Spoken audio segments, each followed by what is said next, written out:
A gente recebe aqui no nosso estúdio hoje a diretora de Economia Sustentável e Industrialização da Agência Brasileira de Desenvolvimento Industrial, a ABDI, Perpétua Almeida. Muito bom dia, Perpétua. Seja bem-vinda.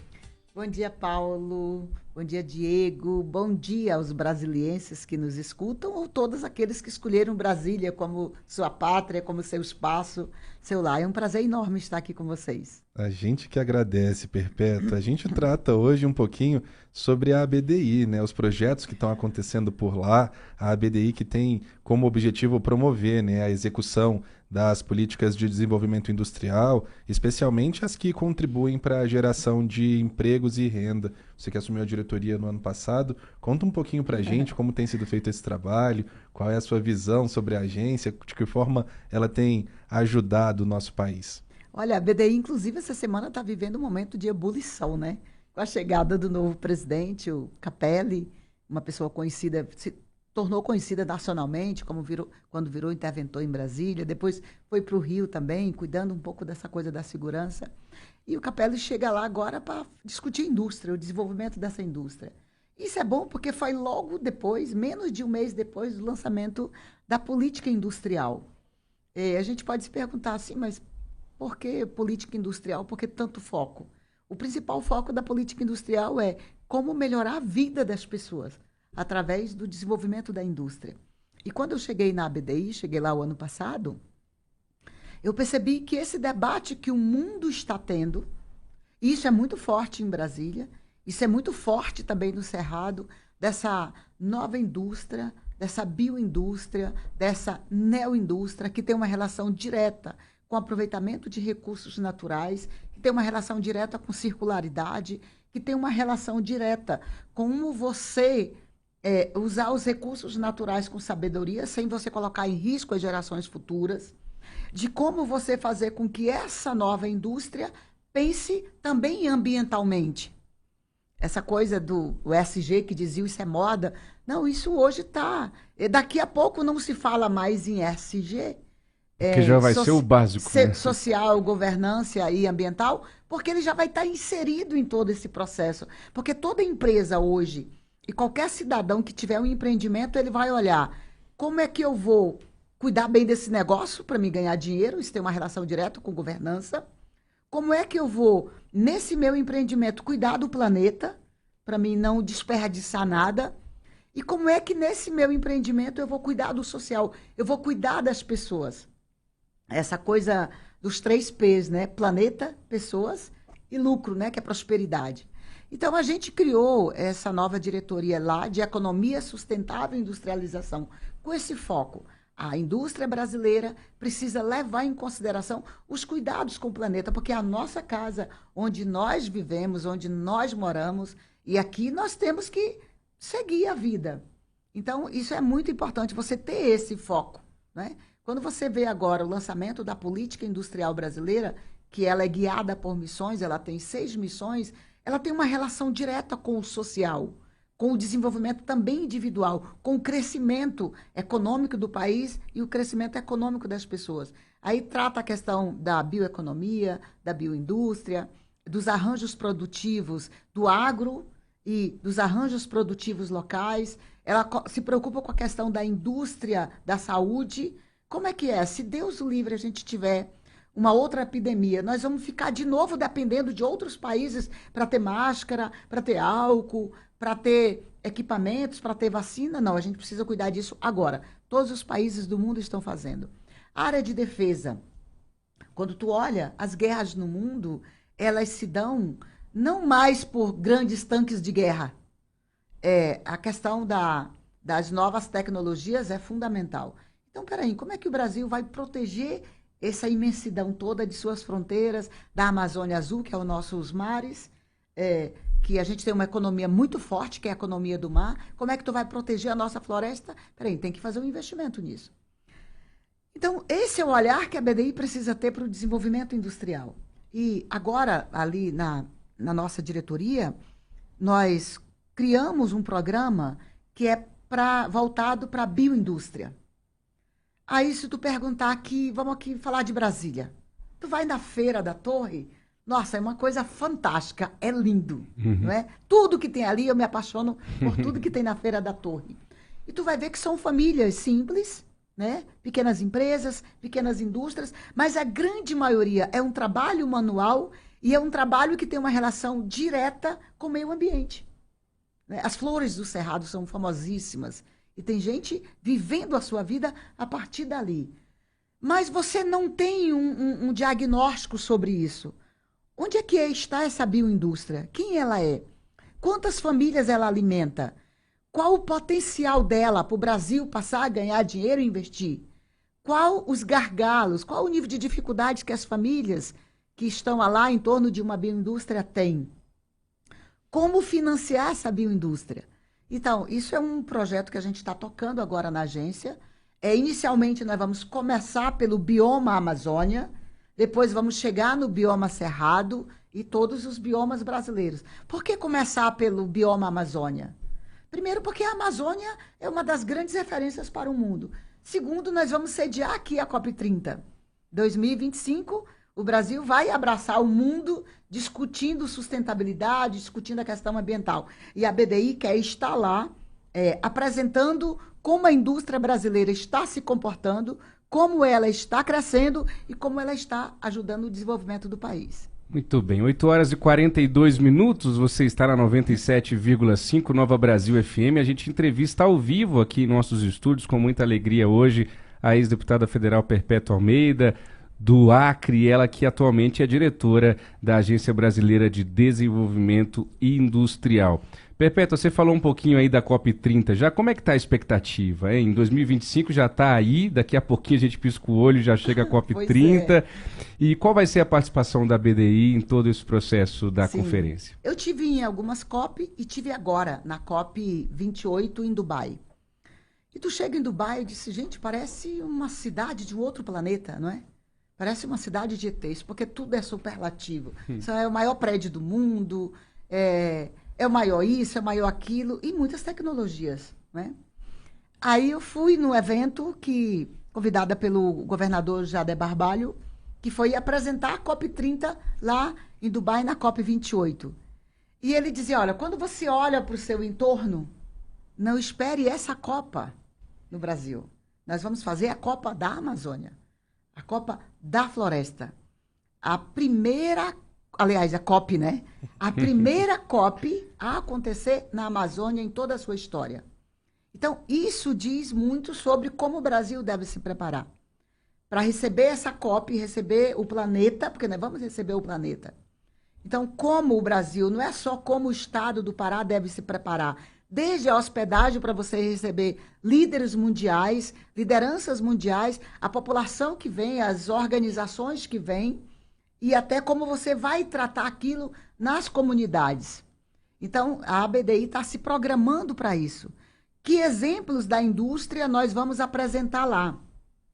Por exemplo, nós estamos discutindo, e essa proposta a gente vai apresentar para o governador do Pará, nós estamos discutindo com as entidades, inclusive com a Fundação Getúlio Vargas, que está cuidando também de elaborar o projeto da COP30 no Pará, contratada pelo governo do Pará. Também nós a chamamos na BDI. Como é que a gente prepara o Estado, o país e as pessoas para saberem que estão vindo para uma COP da Amazônia, lá onde tem muitas comunidades indígenas, populações indígenas, onde a vida é diferente, onde o rio é o transporte de muita gente, diferente das grandes metrópoles, não é? E, por exemplo, nós estamos discutindo lá como é que a BDI desenvolve um programa para que toda a energia que for utilizada na COP, por exemplo, seja uma energia renovável, seja já essas novas energias. Estamos discutindo, inclusive, placa fotovoltaica. Inclusive, nós estamos fazendo esse debate na BDI. Hoje, o Brasil depende 95% do exterior se quiser botar uma placa na sua casa. E aí tu pensa, nossa, mas a gente precisa chegar com energia no resto do Brasil. A Amazônia, por exemplo, onde vai ter a COP30, mais de 1 milhão de amazônidas não tem energia. No entorno aqui do Cerrado, aqui dessa região toda, muita gente também não tem energia. O Acre, que é o meu estado, um estado pequeno, com menos de 800 mil habitantes, mas 100 mil pessoas não têm energia. peraí, para chegar energia para essa população, o que eu vou fazer? Eu vou na China comprar painéis solares? Eu vou na Alemanha comprar painéis solares? Não. Eu vou buscar as empresas que dominam essa expertise, trazer aqui para uma conversa conosco e dizer, olha, nós queremos construir um programa com vocês para o Brasil desenvolver essa tecnologia, para o Brasil ficar menos dependente. E eu espero exatamente isso. Então, esse é um dos exemplos que eu estou citando, que a gente pode ter de uma energia renovável na COP, porque aí é a energia do sol. Claro, nós estamos discutindo também na BDI, dentro desse mesmo programa, se tu perguntar hoje, tá, mas placa solar está tomando de conta do mundo, do planeta do Brasil. Aqui em Brasília, por exemplo, tem muitas mini indústrias de energia. Isso é fantástico. Eu estou, inclusive, me organizando para visitar, para conhecer como é que eles chegaram ali. Aí, mas os painéis solares, eles têm uma vida útil de 20 a 30 anos. O que você vai fazer com isso depois? Não existe tecnologia ainda do que fazer com esses painéis solares. Mas isso tem uma relação direta com a questão ambiental. Opa, então nós estamos discutindo que dentro do nosso programa, para que o Brasil domine toda essa rota tecnológica das placas fotovoltaicas, nós vamos ter que incluir ali soluções para o que fazer com os painéis solares quando acabar a vida útil deles. Excelente, Perpétua. A gente vai se encaminhando aqui para as nossas últimas perguntas já. Eu queria perguntar sobre o Recircula Brasil, um projeto que a ONU, né, deu destaque aqui, que foi um projeto desenvolvido pela BDI em parceria com a Associação Brasileira da Indústria do Plástico. Conta pra gente, como é que é isso de permitir o rastreio e o registro de plásticos recicláveis, incentivar a economia circular? Como é que é esse projeto? Como é que foi esse destaque dado pela ONU?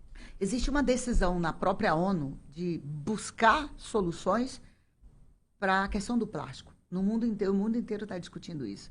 Você come um peixe e você acha que está comendo só o peixe. Você pode estar comendo junto ali resíduos de plásticos. E o plástico que vai para as águas, que vai para os mares, é o que mais traz problemas ambientais. Então, a BDI, uma equipe técnica da BDI, numa parceria com a Associação Brasileira das Indústrias de Plástico, contratamos uma outra empresa para ajudar a criar a plataforma, né, que é a Central de Custódia, e lá nós desenvolvemos na agência, em parceria com a BDI, junto com a Central de Custódia, um programa que faz todo o rastreamento do plástico. Você vai saber, por exemplo, você pega a Coca-Cola. A Coca-Cola, por uma exigência, não só ela e outras empresas, eu estou citando a Coca-Cola, porque é uma empresa que consome muito plástico, não é? Tanto ela como outras têm obrigações de mostrar que o plástico que ela está utilizando passou por um processo de circularidade. Ele é um plástico reutilizável. Mas agora, como tu vai mostrar isso? Como tu vai comprovar? Então, a BDI desenvolveu essa plataforma, esse programa que comprova com que as empresas registrem ali suas notas fiscais e faça todo esse processo. Então, é o próprio rastreamento do plástico. Eu não sei se vocês identificaram, veja, e isso tem uma veia direto com circularidade, com rastreamento. Eu vou tentar ser rápida porque eu sei que vocês têm um tempo. Mas tá uma alegria te ouvir, Pepe. Veja, o Brasil, inclusive, o presidente Lula tem sido muito duro em dizer o seguinte: Acordo Brasil-União Europeia, nós não vamos assinar nos termos que estão, porque ele prejudica as empresas brasileiras. E prejudica por quê? Porque as exigências da União Europeia é muito para cima da gente também. Então, se fala indústria no Brasil, as empresas falam muito disso. Só que quando tu se dá conta, tem mais ou menos 15 ou 20 dias, que o Parlamento da União Europeia aprovou algo muito mais duro do que as regras do Acordo Brasil-Mercosul. Eles aprovaram lá o que eles estão chamando de passaporte digital. Como todas as empresas devem se adequar para poder venderem para eles. Aí eu disse, olha, isso é um problema para a gente se preocupar, a indústria brasileira, as empresas brasileiras, a BDI tem que entrar nisso. Então, como nós vamos chegar com essa informação nas empresas brasileiras, como as empresas vão se ajustar para não perder mercado, para que elas possam vender, mas para isso elas têm que comprovar que estão trabalhando da forma ambientalmente sustentável. Por exemplo, a União Europeia decidiu que não compra mais roupa de couro sem souber todo o rastreamento daquele couro, desde o nascimento do bezerro. Então, Toda a cadeia, né? toda a cadeia. Então, a indústria brasileira tem que ter esses olhares e se preocupar se não quiser perder mercado. Mas também é uma preocupação com o planeta, não é? Que maravilha. 8 horas e 50 minutos, você está ouvindo aqui na Nova Brasil FM, Perpétua Almeida, ela que é ex-deputada federal e atualmente diretora da Agência Brasileira de Desenvolvimento Industrial. Perpétua, nós não vamos lhe interromper mais de jeito nenhum, porque é uma alegria te ouvir com essa energia, com essa propriedade, com esse olhar amazônico sobre a indústria brasileira. Eu estou aqui encantado. Você falou de COP30, falou de bioindústria, você já foi, já voltou, foi no Cerrado, foi na Amazônia e a gente fica ouvindo aqui anestesiado mesmo, porque a gente sente uma paixão na tua fala por esse tema. Falando aqui de Brasília, Perpétua, a gente escuta muito, né, essa coisa de que a Brasília é a capital administrativa, é o centro do poder, e a gente há décadas discute como diversificar a economia da capital do país, por exemplo, e sempre se esbarra na questão da indústria. E aí um ou outro chega e diz que Brasília não tem vocação para a indústria. Eu fico arrepiado quando eu escuto essa frase. Como assim não tem vocação para a indústria? O Brasil inteiro, todos os lugares desse país têm vocação para a indústria, porque a gente sabe da força da indústria. Mas eu queria te ouvir um pouquinho mais, para a gente concluir, sobre esse olhar amazônico sobre a indústria brasileira. Não foi à toa que o presidente Lula botou a Perpétua Almeida ali na diretoria da BDI. Como que é trazer para a BDI esse olhar do Acre, esse olhar da Amazônia, esse olhar da floresta para o tema industrial? Que muitas vezes foi o tema Faria Lima, né? O tema do terno e gravata, claro, o tema dos executivos. E aí põe a Perpétua Almeida lá. Primeiro, eu sou muito grata ao presidente Lula pelo convite e ao vice-presidente Alckmin, que a nossa agência está no chapéu do Ministério do Vice-Presidente da República, né? Ministro da Indústria e Comércio. Sou muito grata a eles por essas oportunidades. Eu lembro que quando eu fui para o Ministério da Defesa, um período, eu estava lá discutindo indústria de defesa. Veja, dizer que Brasília não tem vocação para a indústria é a gente pensar com o modelo mental de 50 anos atrás, ou 40 anos atrás. Por exemplo, se eu te perguntar o que leva mais investimento financeiro é você colocar para fabricação grandes tanques de guerra ou você colocar minis drones? O investimento financeiro utilizado nos grandes tanques de guerra vai ser infinitamente maior, bilhões, do que em minis drones com altas tecnologias. E minis drones são capazes, 2, 3, de destruir toda uma frota de grandes carros de guerra. Estou só citando isso. Sim. Porque é o modelo mental, é a forma como tu vai pensar. A forma como tu vai pensar a indústria também, ela tem essa relação direta com a questão da digitalização, ela tem uma relação direta com novas tecnologias. E não dá mais para pensar aquelas grandes fábricas. Eu me lembro que, quando eu comecei a falar de indústria, saindo de um convento, que eu era freira, falava de Cubatão, que era a cidade com o maior nível de poluição brasileira. Esquece isso, esses tempos são outros. Além de uma questão ambiental, as novas tecnologias aí estão para ajudar a desenvolver essas indústrias. E quando eu comecei falando aqui do Cerrado, da bioindústria, eu falei do potencial que é o Cerrado brasileiro, do potencial que é você trazer novo olhar para a indústria e para as tecnologias.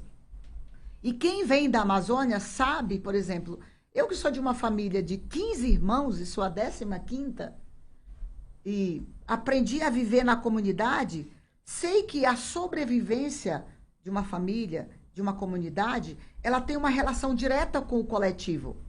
A sobrevivência também do planeta, ela tem uma relação direta com o coletivo. E a sobrevivência nossa depende do cuidado, desse olhar que você tem. Qual é o grande e o maior ativo que o Brasil tem hoje? É a Amazônia, pelo potencial que ela tem, e infelizmente ainda não foi estudado o suficiente, ainda não foi explorado o suficiente. Quando eu falo de exploração, eu não estou falando de depredação, é de como você usa essa riqueza para poder ajudar as populações que estão lá dentro. As populações da floresta não aguentam mais ouvir a mesma coisa. Não pode desmatar, não pode desmatar. Opa, calma aí. Vamos mudar o discurso? Vamos chegar para eles e dizer, olha, aqui nós podemos implementar uma bioindústria. E dar todas as condições para isso. Não se fala mais de desmatamento, porque não vai ter necessidade. Uhum. Então, a gente tem que proporcionar. E, claro, tirar todos os destruidores da floresta, porque não é o homem que está lá, o pequeno produtor que está lá cuidando da sua plantação, não é isso. Então, o ativo da Amazônia é um grande ativo. A economia do mar é um grande ativo. Eu preciso investir muito nisso. O BNDES acabou, inclusive, de lançar uma política para a economia do mar, reativando toda a nossa indústria naval. Então, esses olhares diversos sobre o Brasil diverso deixa com que a gente olhe e diz, puxa, não é só a Faria Lima, né? Pelo contrário, não é só de especulação que o Brasil vive. Tem muita gente, tem muito trabalhador, tem muito empresário aí desenvolvendo e suando para desenvolver o seu negócio. E a gente precisa chegar neles. Você ouviu agora aqui na Nova Brasil, Perpétua Almeida, diretora de Economia Sustentável e Industrialização, lá da Agência Brasileira de Desenvolvimento Industrial, a ABDI. Perpétua que nasceu no Seringal, do Acre, foi ter contato com a luz elétrica, Diego, isso é uma curiosidade, já adolescente. E Olha hoje aí. está aí discutindo todos os temas de industrialização, discutindo a indústria brasileira, é a caçula de 15 irmãos. Perpétua, foi uma alegria ter você aqui com a gente. Muito obrigado pela sua O prazer participação, foi por ter todo aceitado meu. o nosso convite. O prazer foi todo meu. Paulo e Diego, é muito bom estar aqui com vocês, viu? Volte sempre ao jornalismo da Nova Brasil, Perpétua, e sucesso aí ao longo desse ano de 2024 na BDI. Obrigada de coração e a gente está à disposição. Depois vamos lá para vocês fazerem uma visita, né? Com o maior prazer. O nosso presidente é jornalista, né? Agora. Pois é, Ricardo Capelli, que toma posse no dia 22, é isso, Sim, né, no dia Perpétua? 22, já aproveito para convidar, que vai ser na Esplanada dos Ministérios, no auditório do Ministério do Planejamento, às 11 horas da manhã. O novo presidente da BDI toma posse. Vamos apresentar uma nova BDI, uma nova marca da agência. Vamos assinar já, inclusive lá, uma parceria sobre o domínio das tecnologias na área de fotovoltaica. Tem muita coisa para acontecer aí na BDI.